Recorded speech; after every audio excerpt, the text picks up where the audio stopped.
تعالى اقول لك بقى، لو عندك نص كيلو دقيق تعملي بيه ايه عظمه، حاجه كده من الاخر، سهله جدا وسريعه وكمان تحفه. وطعمها دلوقتي في الافران بقى مش احسن حاجه، وكمان غاليه جدا، وكمان الزيت او السمنه اللي عاملين بيها مش مضمونه اليومين دول.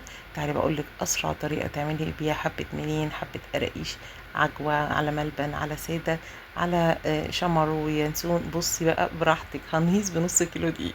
يلا نقول بسم الله الرحمن الرحيم، والصلاة والسلام على سيدنا محمد. واللي أول مرة يشوفني أنا مها، دي قناتي مها سويتس. يلا بينا نقول بسم الله ونبدأ.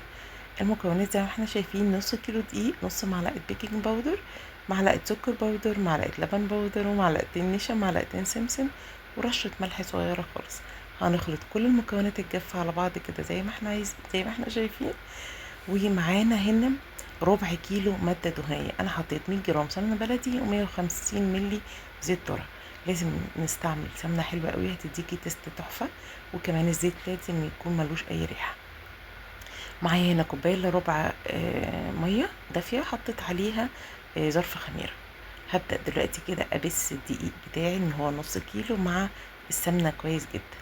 ده عندي ملبن طريته كده، ودي عجوة مفرومة جاهزة حطيت عليها معلقة سمنة بلدي ومعلقة سمسم. وهبدأ بقى أدعكها كده كلها في بعض. تمام.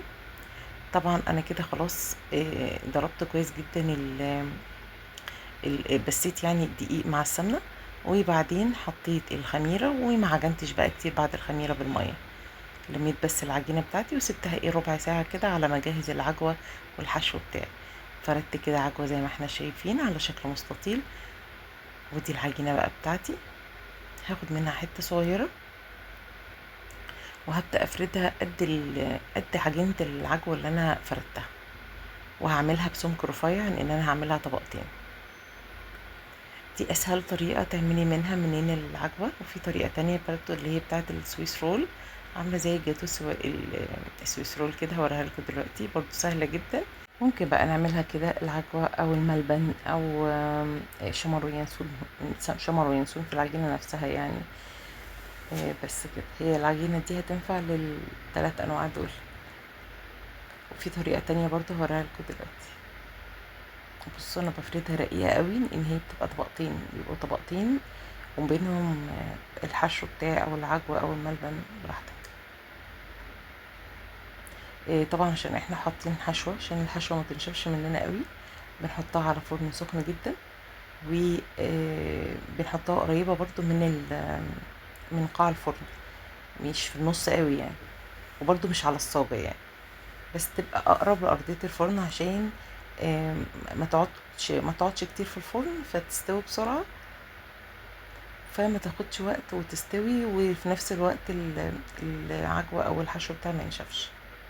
لو بتحبيه ناشف زي حالاتي كده فهتحطيها في النص وعلى درجة حرارة 170.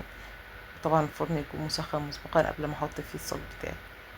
الصاج هنا انا مش بدهنه اي حاجه، زي ما احنا شايفين ببدا ارص كده بالسباتيولا اللي انا قطعت بيها دي.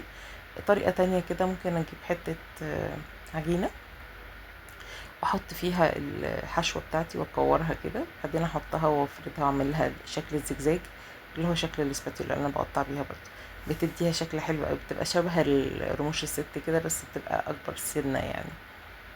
هي عامله زي دمعة العين كده، ده شكل يعني. وده كمان شكل تاني عادي ممكن نعمله من غير ما نفردها يعني عجينتين وبينهم الحشو.